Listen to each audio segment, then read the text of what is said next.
청약통장을 깨는 사람이 다시 많아지고 있습니다. 서민들의 내 집 마련 통로로 여겨지기도 했지만 이젠 더 이상 청약통장이 필요 없다는 생각들이 확산하고 있는 분위기인데요. 구체적으로 살펴봤더니 10월 말 기준으로 청약통장 가입자 수가 전월 대비 7만 5천 명 정도 줄어들었습니다. 이 청약 제도를 개편하면서 올해 2, 3월엔 가입자 수가 살짝 늘어났는데요. 이후에 해지 행렬이 좀 잠잠해지나 싶었는데 지난달에 다시 감소폭이 크게 늘어났습니다. 이 이탈 행렬을 막는다고 9월 말부터는 정부가 청약통장 이자율까지 올렸지만 까다로운 가점 조건에 분양가는 천정부지로 뛰고 있다 보니 별 효과가 없었던 걸로 보입니다. 여기에다 이번 달부터 청약 납입 인정 금액이 25만 원으로 오른 것도 부담이란 의견이 나옵니다. 막상 청약을 넣더라도 기회가 많이 있지도 않고 10만 원씩 겨우 넣고 있었는데 그거를 25만 원으로 넣기에는 기존에 저축하던 거에서 빼서 넣을 여유가 없더라고요. 다른 데 투자를 하거나 아니면 대출을 갚는 데 쓰는 게 낫다고 판단을 했습니다. 민간 분양과 달리 공공 분양은 청약통장의 저축 총액을 기준으로 당첨자를 가리는데 이 40여 년 만에 납입 인정액이 기존 10만 원에서 25만 원으로 올라가면서 경제적 여력이 넉넉하지 않은 젊은 층이 이탈하는 경우가 늘고 있는 걸로 보입니다. 이뿐만 아니라 신생아 특별공급처럼 청년층을 대상으로 한 물량이 늘어나자 당첨 가능성이 낮아진 4050 세대가 해지를 희망하는 경우도 늘고 있는 걸로 분석되는데요. 신생아 특별공급이라든지 물량 배정이 증가하면서 4050 중년 세대의 경우에는 청약의 당첨이 상대적으로 떨어지는 편이라고 할 수 있겠습니다. 25만 원으로 올라가면서 불이백을 높여야지 당첨 확률이 높아질 것이라는 불안감도 일부 작용할 수도 있을 거고, 민영 물량은 이제 특별 공급에 해당되는지 청약 가점의 그 총점이 당첨에 유리하기 때문에 모두 증액할 필요는 없다고 보여집니다. 청약 경쟁률이 오르면서 이 문턱도 높아지고 있습니다. 실제로 올 하반기 청약 1순위 경쟁률은 21.72대 1까지 올랐습니다. 지난해보다 2배 정도 치열해진 겁니다. 이걸 뚫고 당첨되더라도 건설 원자재 가격과 인건비 상승 여파로 고공행진 중인 이 분양가를 감당하는 것도 부담입니다. 정부는 청약통장 해지 행렬을 막기 위해 앞서 9월 23일부터는 금리를 최대 3.1%까지 0.3%포인트 인상했습니다. 하지만 여전히 예적금 이자율 대비 청약통장의 금리가 낮아 정부 혜택의 매력도가 크지 않다는 평가도 나옵니다.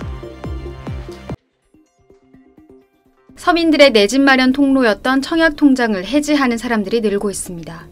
한국부동산원 청약홈에 따르면 지난 9월 말 기준 청약통장 가입자 수는 2,679만여 명으로 전달보다 3만 8천여 명 감소했습니다. 올해 1월 초와 비교하면 18만 5천여 명 줄어든 겁니다. 반면 올해 청약 경쟁률은 부동산 활황기였던 2021년 수준까지 치솟았는데 지난달 서울 1순위 평균 청약 경쟁률은 396.8대 1로 집계 이후 최고 경쟁률을 기록했습니다.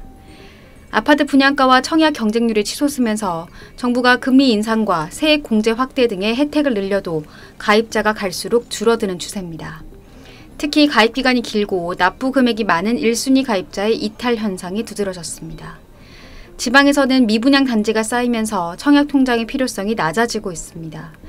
원자재와 인건비 상승에 따라 분양가가 급등하면서 일반 매매 시장으로 눈을 돌리는 사람들이 늘어나는 것도 청약통장 이탈의 배경으로 풀이됩니다. SBS 최희원입니다.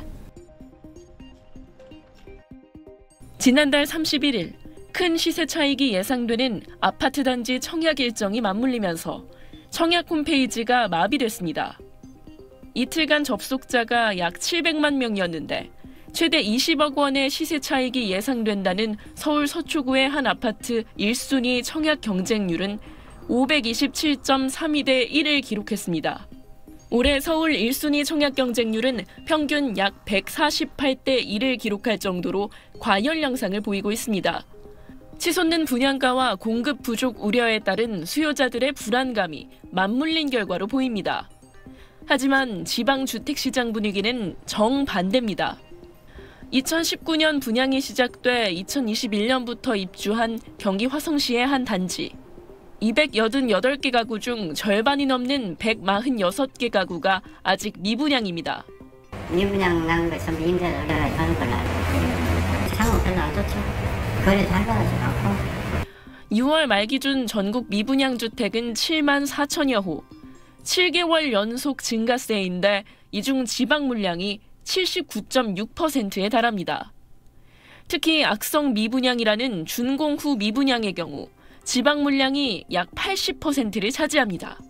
인구 간소나 이런 것들 때문에 실거주하는 수요만으로는 해결을 할 수가 없거든요. 수요가 전국적으로 확산되지 않는 이상은 굉장히 이제 장기간이 될 수가 있고. 심각해지는 부동산 초양극화 현상에 정부는 조만간 부동산 대책 발표를 준비 중인 걸로 알려진 가운데 재개발, 재건축 등 수요가 몰리는 도심 내 공급을 늘리고 아파트 쏠림을 불러온 빌라 등 비아파트 시장 정상화가 시급한 상황입니다. SBS 하정윤입니다.